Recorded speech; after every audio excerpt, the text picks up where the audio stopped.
Welcome, everybody, to episode 18 of the Triathlon Preview Show. It's been a while since we've been back, but we're here again. And as always, Emily is with me. Hi, everyone. Yeah, it's been like 5 weeks since Panama. We got a good race weekend, a couple races from each draft legal and non-drafting. So we should have a little interesting show. Yeah, for sure. I mean, everything's starting to kick off, and I think it'll just crescendo as the weeks go on here. Definitely. So this weekend we do have fantasy triathlon going on. We're giving away 3 free prizes. Free, doesn't cost you anything. The easiest one is we are giving away an ITU All Access Pass, so you can watch ITU live online. All you have to do is enter the ITU fantasy contest, and you have a chance to win. So sign up for that game before Friday, 10 p.m. Eastern, and then we'll pick one random winner. The other two are Ironman New Zealand, and we're giving away the Rudy Project Transition bag for the first place winner. And then the ITU game, we're giving away a $25 Amazon gift card. Oh, yeah. Make sure you use your TRS Amazon link if you buy anything there, too. Also, this episode is sponsored by Rudy Project, so you can use the code TRYPREVIEW for 40% off, or if you go to fantasytriathlon.com, there's a banner on the top, and you can click there, and it's directly linked to that code. Yep, awesome. Everyone needs their aero helmets before their races at the beginning of the year. All right, well, let's get started with the good races of the weekend. Let's start off with Ironman New Zealand. Definitely a pretty stacked field, pretty loaded field, deep field in both men and women races. But let's talk about the course a little bit, just because it is a little slower course. Yeah, I actually even looked up the weather too, because Taupo has been known to throw out some crazy weather. I mean, a few years ago they had to make it a half distance race, and I think even eliminate the swim because the wind was so bad. But the weather looks really good for the weekend. A high of 78, a low of 56. That's Fahrenheit, and little to no wind, so it should be kind of a faster day out there. Swim is 1 loop. 400-meter run to transition. The bike is a 2-loop course. It's undulating, and it's on that rough chip seal New Zealand road. So it definitely, you have a lot of up and down, and not a lot of rolling resistance going on there. So the bike course is not fast. I mean, you can see it in the times. The run is a 3-loop run around the lake. It's relatively flat. All right, well, let's give a little start list updates. The Ironman website's a little behind, but we have Pierre Bittner and then Mr. Borg from Australia as the 2 men that are dropping out of the race, as far as I know. And then the only female that I know that's not racing is Mackenzie Madison. She's also out. Yeah, she got clipped by a logging truck in Oregon and escaped relatively unscathed, only with a broken wrist, which is, I mean, crazy. So that's good. I know she's training, but wow, that's scary. Yeah, well, we wish her the best to get better soon. Yeah, she's running and biking, so I think she's good, and hopefully she can get a splint that she can swim in or something. All right, well, let's get started with the male race. We definitely have a lot of Kona qualifiers from last year racing, and a pretty deep field of some newer names too. So what do you have for us on that front, Emily? Well, I mean, I was just looking at the list, and of course you got to talk about Cam Brown. This is the 32nd running of this race, and it seems like he's won 31 of them. He hasn't, but anyway, he's he's going to be fit for this race and ready to go, and he'll lay it down. He's someone who will not be afraid. He might be a little bit behind off the bike, but he can run through the field. You got your second place finisher from last year, Terenzo Bozzone, racing as well. I know he said he wants to focus on Kona this year, and he's never really put together a great Ironman. He seems to fade a little bit on the run, so it'll be interesting to see kind of how that goes. And then you have Dylan McNeese. He was 3rd last year. He's doing the double. He just finished 4th in Wanaka. And then you have kind of people, this is a more stacked field with the cancellation of Melbourne. So you've got someone like Joe Skipper who DNF'd Wanaka. That could be a really good thing.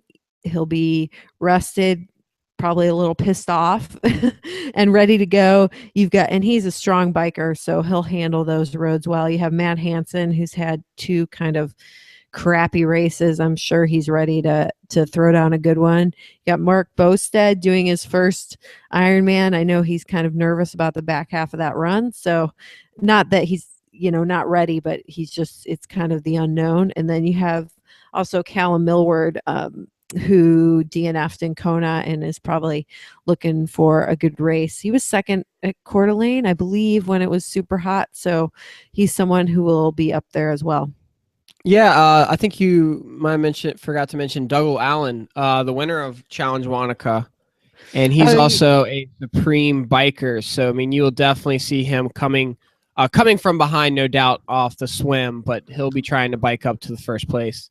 Yeah, I mean, he outbiked Mikey Twilzik by just a minute or so in Wanaka, and then won the race. And you have your other men who are doing the double. You have Brad Williams, and then Matt Russell, and as we already mentioned, Dylan McNeese doing the double. And another person I wanted to mention is Clayton Fettel. The guy's got some talent, but man, he's had some crap couple years. So eventually he's got to have a good race. So I feel like it's going to happen maybe this weekend. It has to happen eventually, though. But he's someone who could be up there as well, especially out of the swim, no matter what. I want to mention the Matt Russell. You mentioned he's doing the double. He does a lot of Ironmans throughout the year. I've noticed that he's always a Ironman after Ironman after Ironman, and he has such a strong run at Wanaka that he might be one that maybe is not affected by the double because he's so used to just doing these races one Ironman after another after another. I think he did 5 Ironmans at least last year. Yeah, and he's also, as far as like he's a runner, he's a pure runner, so he has that ability to kind of bounce back more quickly, whereas someone who's newer to running might get a little more broken down, especially on the Wanaka course with some hills and things like that. But the Wanaka course is tough, so we'll see how that goes. But I mean, he definitely has the experience to do it. And another guy I wanted to mention was Alex Riethmeyer, number 8. He finished 4th last year. So someone that most of us have probably never heard of, but he's a strong racer and he knows this course. So if we're looking at people that are going to come out of the swim, we obviously know Dylan McNeese is going to be leading, I would think, out of the swim. Is there anybody else that might be with him, or who's going to be in that top second group? I would say, Terenzo Bozzone is a real good swimmer, and Clayton Fettel is a real good swimmer. So you might see those 3 maybe up front, and then people like Callum Millward, Mark Bostad, Cyril Vineau is not a bad swimmer. I mean, he's not awesome, but those could be kind of making up that second group. And then, and Guy Crawford, can't forget about him. He's a great swimmer. He'll be up front. So you'll have, I think, a good group up front. Paul Matthews as well. He's on the list. I mean, there's definitely going to be a group up front, and then you're going to have people like Joe Skipper coming from a little bit behind, Cam Brown. They're going to have people to work with, and I think it'll be a dynamic race, especially maybe the second half of the bike when people start to tire. It's the first race of the year, and sometimes people get ahead of themselves. Where do you see one of the deciding moments coming in the men's race? I think it'll probably be on the run somewhere, around between 15 and 20K. I think if Cam Brown's going to win, he'll probably, last year, I think him and Terenzo ran together for a while, and then Terenzo fell off and Cam took the win. So I think it'll be somewhere, everything kind of happens that back half of the run. Like everybody is doing all right, and then the wheels start to fall off. So, and you have someone like Matt Hansen, like if he runs 2:45, he'll be running through the field. So I, I think it'll be somewhere between 15 and 25K on the run. Yeah, I mean, talking about Matt Hansen, I mean, he did mention to us that he wasn't planning on doing New Zealand. I mean, he was planning on doing Ironman Melbourne, but when it was canceled, plans changed. I mean, he's had 5 months to, change that, his race schedule, but still, uh, this is a stacked field because of, Maryland or Melbourne is not happening. Yeah, for sure. And I think, someone like Matt Hansen, maybe it's just a good way to get in a good race ahead of Texas. And, he's kind of had a crappy 2 races, like just get in a solid race. He doesn't have to win. I mean, it'd be great if he did, but he doesn't have to win. He just needs to put together a good race, and that'll give him some confidence going into the Texas training block. Okay, so can anybody beat Cam Brown at this race? He's 11-time winner. Oh my God. I mean, the guy, like, it's awesome. And I know Mark Bostad has been doing a lot of training with him. And I mean, he's just dialed for this race. And I just think there's that confidence that comes with a race go so well and you have such good memories of. I just think it gives you that extra little thing on race day to just, I don't know, win it again. I mean, he could totally do it. And how old is he? Like 45? I mean, that'd be awesome. I think he could do it. Who's gonna be able to contend with him? I mean, if you had to pick one person, who's gonna contend with him for the win? Terenzo, if he finally puts together a race that he's capable of, it's that back half of the run that kind of gets him every time.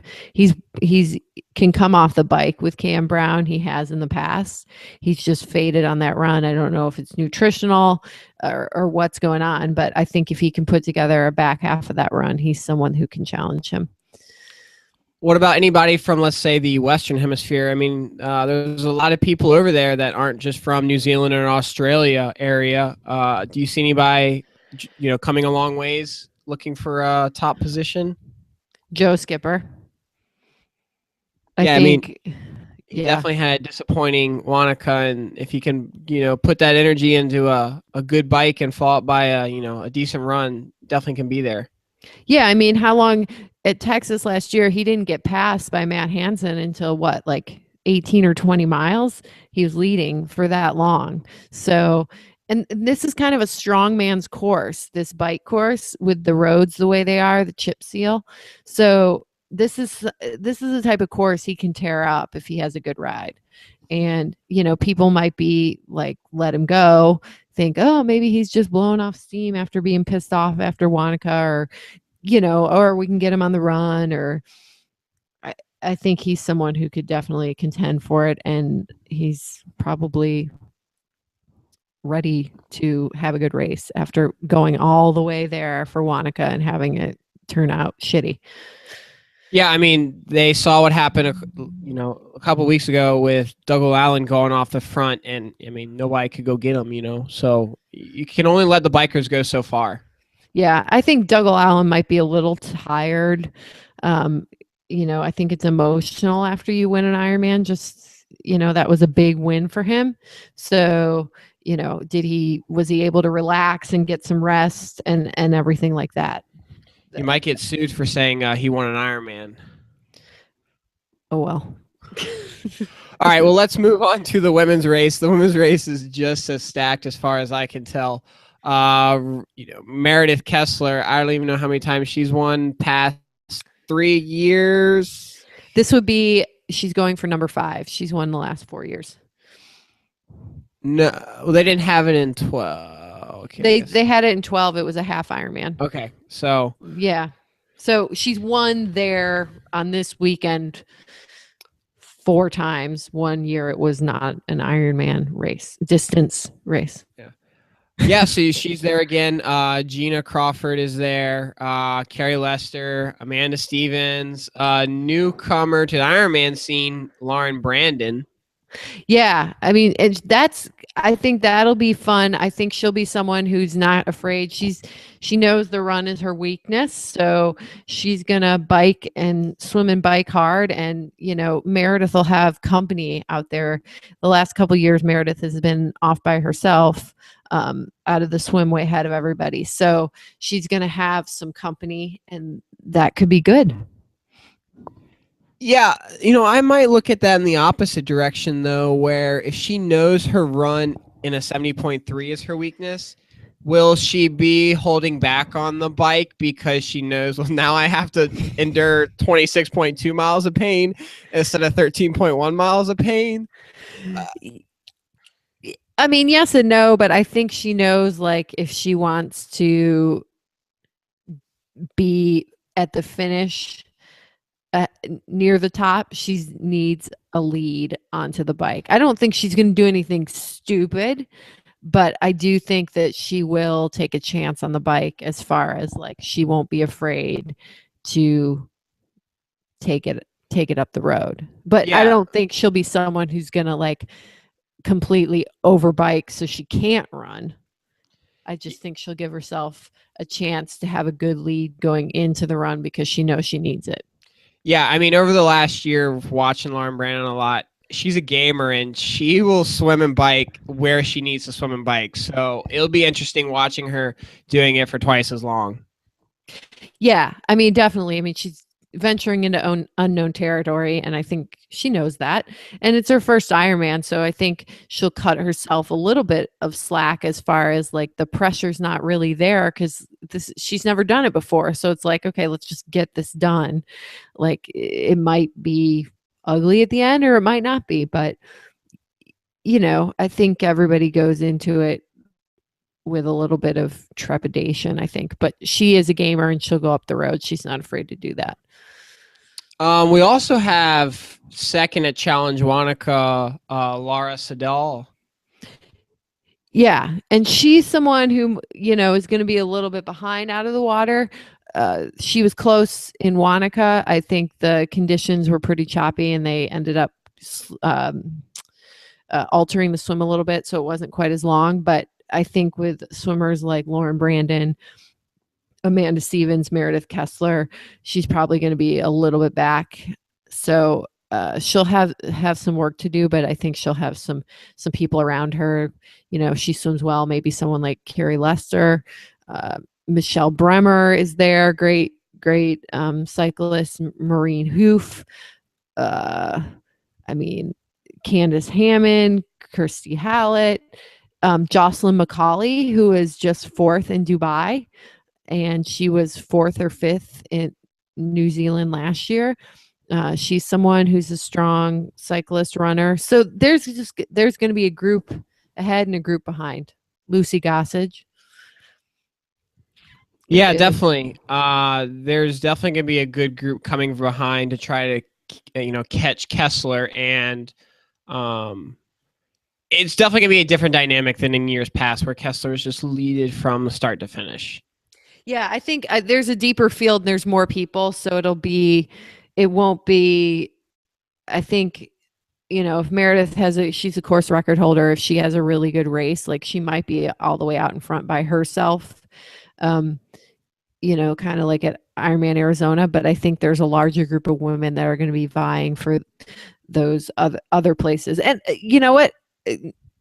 You race on the day, so I'm not trying to say that Meredith is unbeatable. I'm just saying that there's just going to be, I think there'll be more shuffling going on. And, Melanie Burke is also on the list. She was third last year, so she knows this course. You got Gina Crawford. She has been second here numerous times. Her and Meredith have had some great duels. And she DNF'd at Wanaka. So, I mean, she's going to be looking to have a good race as well. I might be mistaken, but this is Kessler's basically first big race with a new coach and bike, correct? Who's her coach? No, maybe I'm wrong. She left Purple Patch, but I don't know. That's what I'm saying. I mean, we don't officially know who her new coach is yet, but I think her new coach might be herself. Well, okay, so we're getting to that. She's left her old okay, she's left her old coach, and Yes. she's on a new bike. Which, I mean, you don't know if if she's 100% dialed in on her new bike yet, Well, they were because in she's the only wind had tunnel. it for a couple. True, she's only had it for a couple weeks, I'm sure, or a couple months. Yeah. Yeah. Yeah. But, Meredith is another gamer and she'll get it done. It might get a little ugly if it's gotten ugly before, but she makes it through. And when Meredith is comfortable on a course and she does well, like New Zealand, she knows this course. Arizona, she goes back over and over to the places where she's comfortable, and that's where she does well. Sometimes you see places where she doesn't have good memories or she's never been there before and she doesn't do that well. Worlds last year, 70.3 and Kona, stuff like that. But this is like home turf to her. She won the 70.3 in December. Like, she's definitely the favorite. Does that definitely mean she's going to win? No. So who's going to contend with her? Who's going to take her off that top spot this year? Honestly, I think Carrie Lester is someone to look out for. She had a killer Ironman Chattanooga, just going away, way ahead. Went about as fast as Angela Nath did on that course. She's someone and she's just, that girl's strong. So she's someone, I think if she has a good race, she could bike up there. Maybe Amanda Stevens too, if she can run. I think she ran faster than Meredith in Arizona. She's just got to be a little bit closer on the bike. And I know Amanda's new kind of training regimen, she's not swimming quite as much. So her swim hasn't been as dominant. So she's kind of coming out in the group versus way ahead. What about a dark horse in the female race? I'm going to say Jocelyn McCauley. I think she's a dark horse. I mean, she was clearly pretty fit in Dubai. So I'm going to go with her. So we're going with the two favorites, Cameron Brown and Meredith Kessler. Yeah. And then I like Carrie Lester. I think she could do really well. And then I also think Jocelyn McCauley could be up there. Yeah, I mean, it's hard to go against two people that just know the course so well and have dominated in so many years past. Yep. But maybe this is the year. Maybe this bigger fields on both sides are going to kind of change the dynamic up, and you'll see some new champions. Yeah, true. I mean, the bigger fields do play a different factor into the whole race. I mean, bigger fields mean you're not, Meredith Kessler's not going to be leading from start to finish, or, Cam Brown's going to have to come back a little more on the run than he's used to. So anything is possible. That's why I guess they do the races. Exactly. So we'll see on Friday. All right. Well, let's move over to the draft legal scene. We got Olympic year, first big race of the season, Abu Dhabi. This year it's an Olympic race instead of a sprint race. I'm pretty sure it was last year. Mm-hmm. So what's the course like? Is it just double, or what do we have, Emily?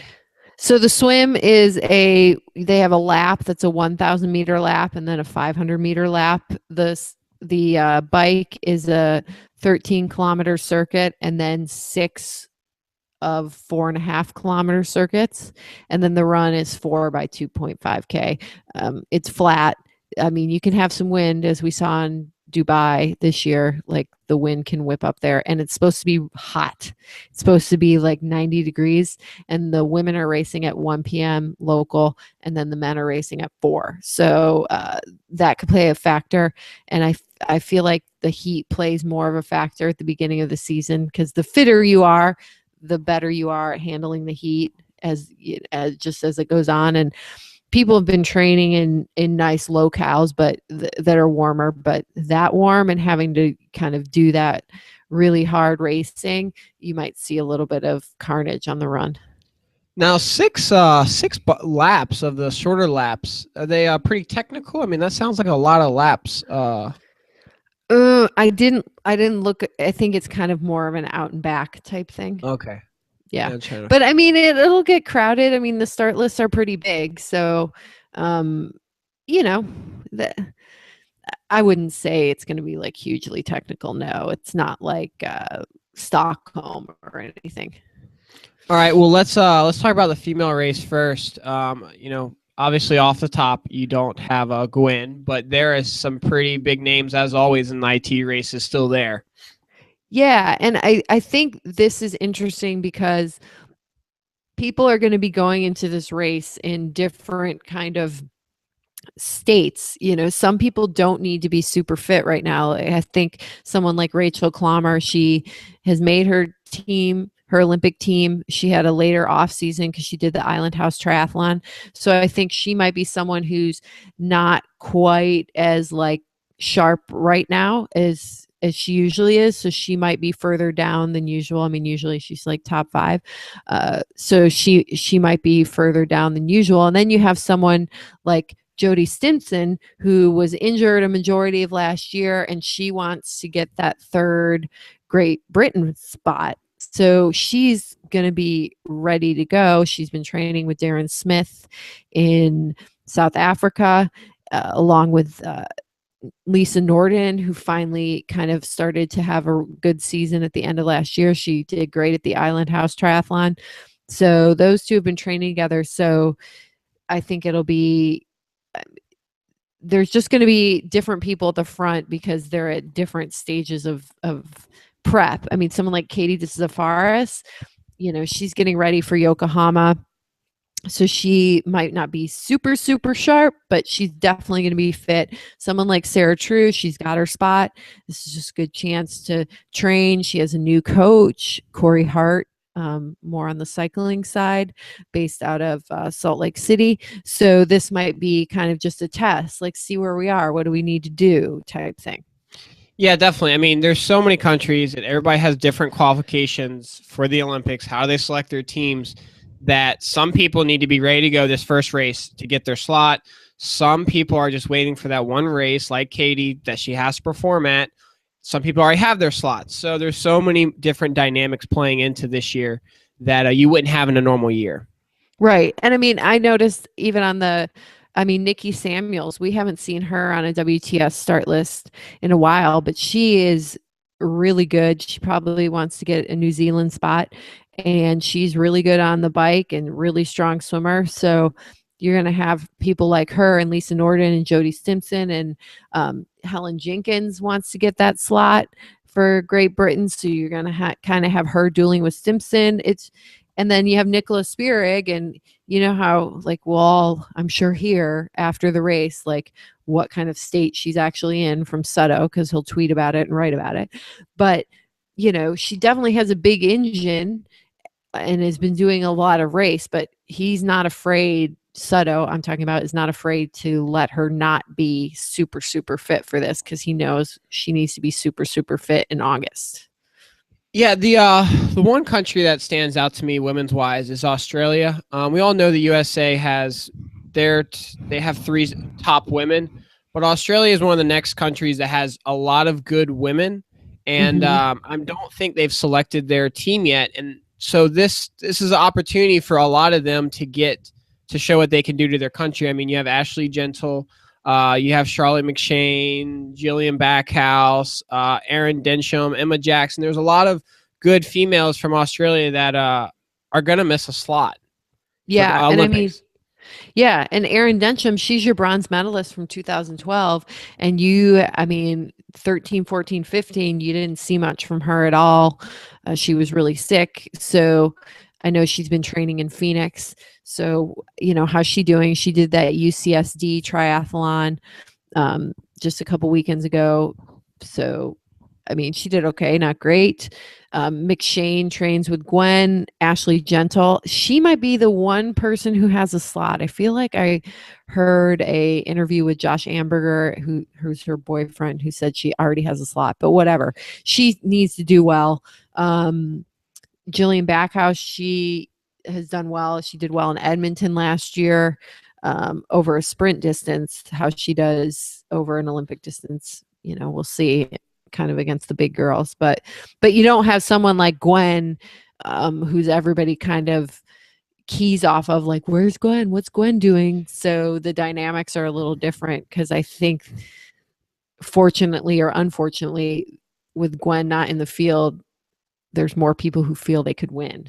And that was my next question to you is, how do the dynamics of this race, because there'll probably be a lot this year that she will probably not race in, because why would you care about these races when it's an Olympic year? And that's her goal. She had a disappointing performance 4 years ago. So she's moving a lot more IT races that probably she's not going to be participating in. Does that help or hurt these ladies, actually? I think it might help them a little bit in their preparation. Like, they can race and get some really good racing in, and maybe they'll go into the Olympics like feeling like, okay, like, we can do this. Like, we're good at this. And the Olympics, that race is always like a crapshoot. You know, things go very different. You're finally going to have, you know, Nicholas Spierig versus Gwen if there's no injuries or anything like that. So I just think, I mean, because the Olympics is such a one-off, like, maybe just having like a little bit less, oh my God, we're going to get killed again by Gwen pressure at these races, maybe that makes them more confident going into the other race. Like, it's not like they're going to spend a year getting schooled. Not that they got schooled, but you know what I'm saying? No, yes. You know? I mean, definitely. I understand. You need to have confidence to beat her, because right now, ladies last year did not look like they had confidence in beating her, because when she made her move, the race was done. And nobody even thought about, you know, they didn't race with confidence last year. I thought it was a very amateur looking races in the female race, honestly. Ooh, amateur. Because nobody thought they could win, and it didn't look like they thought they could win. Nobody made moves on the bike, or it's hard to say that they didn't make moves on the bike, but you don't know what's happening in the middle of the race in their minds. But nobody made a huge move in the race. When Gwen wanted to go, she went, and that was about it. You know, I take a look at the Island House Triathlon, and you had Lisa Norden in that with Gwen. And, you know, that last day, like, Lisa Norden, they were doing that thing where they started, you know, in arrears or whatever. But Lisa Norden, like, went into the, you know, she rode her down and she went into the run in the lead, and she wasn't afraid. She went for it. I mean, Gwen eventually caught her, but like, she went for it. And I feel like, you know, you had, I mean, and maybe they can't go for it because it's hard to run away from Gwen, but like, I want to see like non-Stanford be like, okay, we're not going to wait until the last 2.5K. Like, let's go hard now. Agreed. Non's not in this race, but that's what, you know, like, make her go hard. Like, my husband always watches it and he's like, why do they even ride hard? Like, make Gwen pull the whole time. Like, you know, she's going to outrun you. Like, why are you even like riding hard and giving her a free ride? Like, soft pedal, make her work. Yeah, exactly. I mean, I'm sure she could probably beat anybody anyway in the second group, but like, in all honesty, they're doing all the work, and then Gwen's going to run away. They might as well let the 30 people behind them catch up and have 80 people running to the finish line instead of the top, 20. Yeah, maybe there's more of a chance someone will trip. I don't know. Like, or a crash. Yeah, I mean, not that we wish crashes on anyone, but like, I don't know. Like, they either have to like, is Flora Duffy in this race? Yes, she is. Or she's on the start list. Okay. Yeah, so I mean, you've got to get like Flora Duffy, Lisa Norden, Jody Stimpson, like all those cyclists to like drop her ass, like, and like hard. And you mentioned this, and then one of Gwen's top competitors, fellow American Sarah True, went to a cycling specific coach. Gee, I wonder what her plan is. I mean, at some point, like, you're trying to win and not let somebody else win. You got to do whatever you can do to win. Right. I think Sarah wants to cycle really, really well, and maybe she needs to do a little bit of behind the scenes work and networking and recruit, and you can't recruit like, I mean, you got to play the game.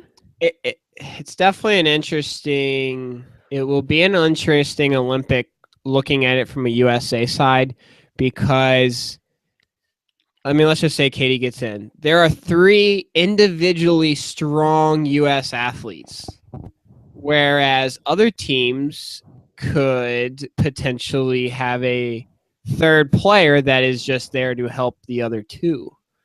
And then that's where maybe Great Britain comes along. You have these awesome 2 strong athletes that have been 2, 3 at the Rio Test event and then at Chicago.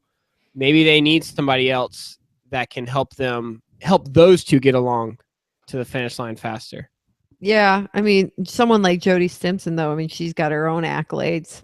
So Great Britain, if Jody Stimson's on the team, like Great Britain kind of has the same thing that the US has, like 3 super strong athletes. Like Great Britain could very well go 1, 2, 3 and something, with those 3 if Stinson makes it. So I don't know. But you're gonna have to recruit some people like you got to recruit people who don't have teammates like Duffy, Spearig, Norden. Like those are the people who are going to take flyers off the front. All right. So is there anybody that is going to win this race, or is it really just going to be we just got to wait till race day because we have no idea who's fit for what race this year? Yeah, I think so. I mean, Flora Duffy just won a Xterra, I believe, in South Africa. Yes. Yeah. So, I mean, she's someone who always comes in like she'll be good. I think Katie will be strong. I think Jody Stimson will be strong. If Lisa Norden's in good shape and not injured, she'll be strong. But yeah, I think Yuka Sato, actually my coach, he's the Hong Kong National Federation coach. He was just training with the Japanese Federation in Japan. They kind of did like a co-camp, and Yuka Sato is someone who's really strong. She's young, and they are banking on her to do well. So, she was top 8 in Chicago, I believe. So, I mean, she might be someone, she's had a good block of training. I think Rachel Klammer might be a little bit behind. Yeah, it's going to be a wait and see. I think we're just not going to know. All right. Well, let's move on to the men. Where do you want to start with the men list? Go ahead, Emily. Oh gosh. Well, I mean, first thing you notice is no Gomez, no Brownlees. Kind of taking and also no Aaron Royal because he's got his slot kind of wrapped up for Australia. I think, Canada is someone I look at because those guys need to impress as far as the team goes. You have Tyler, who did well in some races last year. Kyle Jones is kind of coming off an off year. He's with Joel Filial, has probably had a really good block there training. And then Russell Pennock is someone, he's really, really talented. I think this might be his first WTS start, so it might not, there's always a learning curve, but he can run, that guy. You got Manny Huerta back. He's under the Puerto Rican flag again, and he's been training with the triathlon squad, I believe. Joe Malloy has just won the UCSD triathlon, that a sprint race down in San Diego, also with the triathlon squad. I mean, you always have to look to Mola. I mean, that guy can just run. So if he's anywhere close, like, he's probably someone I would look to. I think Richard Murray is a bit behind. I think he took a break after the Island House triathlon. And makes sense. His girlfriend is Rachel Klammer. So I'm just going off the pictures that Tommy Zafaris has been putting up with the Joel Filial squad. Like, those two have been kind of like a little bit behind, and they're not afraid to do that because they know they don't have to be fit right now. Yeah, exactly. They're fit, but not super, super fit. The one thing I'm waiting to see is if Mola can swim the first pack. I mean, that was a game changer for me at Chicago.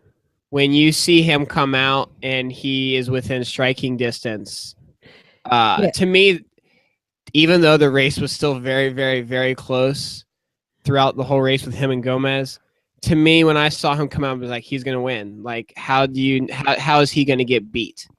Yeah. And this will be interesting actually because it'll be non-wetsuit. So that always, Chicago's wetsuit. So that gives a little bit advantage to quote unquote the non-swimmers. So it'll be interesting to see how he does, although it is salt water. So, but it'll be interesting to see how close he is. I mean, again, going back to Tommy said on Facebook that Mario has been swimming really well. So, I think he knows that that's the key in Rio for him if he wants to win. So Yeah, most definitely. I mean, I think several people are looking to the Olympics because they're ready for a healthy Brownlees and Gomez battle, but there are plenty of other men that can stir that up, especially if Mola gets in that top swim pack area. Yeah. And I mean, you have like Richard Murray again. I think he might be a little bit off this race. I mean, who knows? Maybe he's pulled it back in the last couple of weeks. But I mean, you got him. He's kind of a strong man. Maybe the heat isn't great for him. Like Mola, it'll be fine in the heat. Like he looks tiny, so I think he'll run fine. And it's interesting without the Gomez and Brownlee influence again on this race, kind of like Gwen and the women, like it changes it up. And I think more people think, oh, I could do this or I can do that. And that gives me a chance. Whereas when Brownlee and Gomez are in the race, they almost don't make those moves because, well, what's the point? I mean, Brownlee's just going to run me down, Yeah. Even though they're already there. And they're the ones that want to make the move on the bike usually. Right. But you also don't have Vincent Louis too. Yeah. So, I mean, he's another strong player that's not racing. Yeah, but you do have from France who is also really strong, like Connex. I was also and from Mexico you have Granjales. He is very interesting this year. I think he's definitely. I mean, I wouldn't call him a dark horse because he is definitely in the top 10 most of the races, but you could see him coming up into the top 3 spots a lot more, I think. Yeah, especially, heat. If it's going to be late afternoon, 90 degrees, like, ugh. Like someone like if you look at Pereira from Portugal, like he probably won't do as great in the heat. He's a bigger guy, but what about Silva from Portugal? He kind of didn't have the greatest year last year, but that guy can run really well. He kind of is like Mola, smaller, runs real fast, quick turnover. So he's someone to look at. Sven Riederer is always lurking somewhere. You have Alarza and Hernandez from Spain as well. Martin Van Riel he took a flyer off the front Gold Coast last year and fell, like literally you could see transition. He fell and fractured his pelvis like right there. So he's someone who's not afraid to go out and go off the front. So he might be someone who's up there. He's been training with Filiol as well. What's interesting sorry, go ahead. No, go. What's interesting to me is the lack of U.S. men in this field. Like, I know they're all looking for Yokohama because that's the race. But, I mean, as far as experience and trying to, especially some of the younger, U.S. men, you only have Shoemaker and Mola really in this race. You do have a guy named Jason West. But as far as Olympic hopefuls for the U.S., you only have 2, Joe Molloy and Shoemaker in there. That I would have thought there had been other U.S. men trying to race the younger ones and figuring out a little more of the dynamic of how ITU races go so that they can be looking to get that Yokohama, top spots. Yeah, I mean, maybe like Joe Malloy is going to skip Gold Coast and then go Yokohama, or I don't know really. Or I know Eric Lagerstrom is doing Sarasota. Maybe he thought it's closer, less travel. And Jason West, actually, that you mentioned, he's 22, and he actually won a couple races in South America, some Cam Tri, like Continental Cups in South America in October. So he might be an up and comer as far as, and he's going to learn a lot at this WTS. But it's interesting. I agree with you. I thought more would be there, but maybe they're going like Gold Coast, Cape Town. I don't know. It's definitely, I think we're going to say this a lot this year, that each race is going to have certain people missing from each start list because it's the Olympic year and everybody knows the big people are looking forward to the end of the year. Well, the summer, late summer area. Right. But also they're going to race because they still want to win a world championship. I mean, there's still a lot of, money in that because only 3 people are going to medal at the Olympics. So, people are still definitely going to race, but I think the fields, you're not going to see the matchups all the time like you did last year. All right. So is there anybody then the men's field that's who's going to win? Or is it just as crazy as the women where we just don't know who's going to be fit and ready? I think, you're not going to really know who's going to be fit and ready. I think Mola, just even if he's not like super fit, his unsuper fit or whatever is still pretty darn good.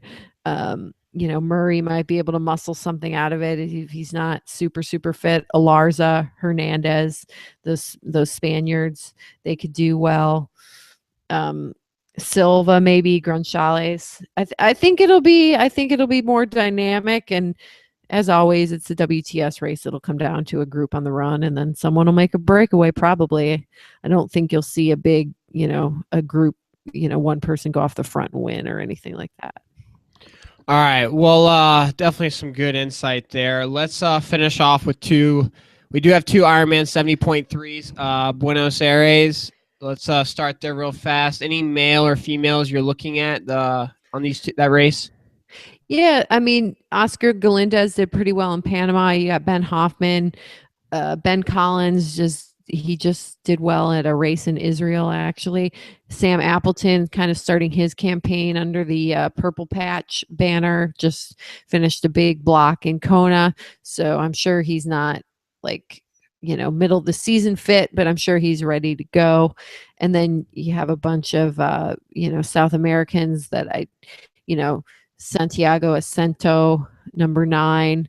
Chris McDonald's on the list. Number 7, Alessandro Descaberi, the Italian guy. I'm not going to try to butcher his last name again. So I think, probably someone like, Appleton, he's pretty good. He would be my pick. You have Daniel Fontana also from Italy. So there's a good list there. And then on the women's side, from Brazil, Monticelli, she won the Brazil Ironman last year. Sophie goes on the what team is that? I'm blanking. It's the one that Liz Blatchford is on and Helly Fredrickson. BMC, you place? Yeah, that one. Laura Wassner went down there. Heather Lendway, who was just 3rd at Panama, she's someone, and she is not afraid. I chatted with her, and it'll be in our article, but she's not afraid to go off the front, and she'll be someone who's out in front on the swim and the bike. I mean, she led Sarah Haskins off the bike in Panama, so way strong there. All right, well, let's finish up with we have another 70.3 in Subic Bay. Definitely some decent people racing as far as I can tell. What do you have on this race? All the Australians are in good shape since it's summer down there. So you got the battle of the Tims, Reed and Van Berkel. I think the last time they did a race, it wasn't this race, but there was another Philippines 70.3. Like, I think it came down to a couple seconds between the two of them. So I'm sure that'll be a good race. Craig Alexander's on the list. Someone like Mitch Robbins, a younger guy, kind of starting to do well. You got Kyle Buckingham from South Africa. Maybe, he's been training maybe in Australia or something and is getting ready for South Africa Ironman. So, I'm sure, like, probably on paper, it looks like Tim Reed, Tim Van Berkel, Craig Alexander might be kind of your favorites, but it's early season, so could see something different, surprise coming in there. And then the women's side, you got Caroline and Dimity Lee Duke, Rodka coming back from knee surgery and just seems to get better every race. And then Bree Wee from the United States. So smaller field, I would assume that Caroline's probably your favorite. And I think Rodka will be second, and then Dimity Lee Duke might be third. There you go. Nice. Definitely two smaller fields, but definitely some races people can pick up points for. Yeah, and it'll be hot in Subic Bay. That's for sure. All right. Well, make sure you guys check out Fantasy Triathlon this weekend. Like I said, free prizes, doesn't cost you anything to attempt to win those prizes. Yeah, and play. The more people that play, the better prizes we can get you guys. So play. All right. Well, check out the preview article, and all the information will be in there too. Yep. Thanks, everyone.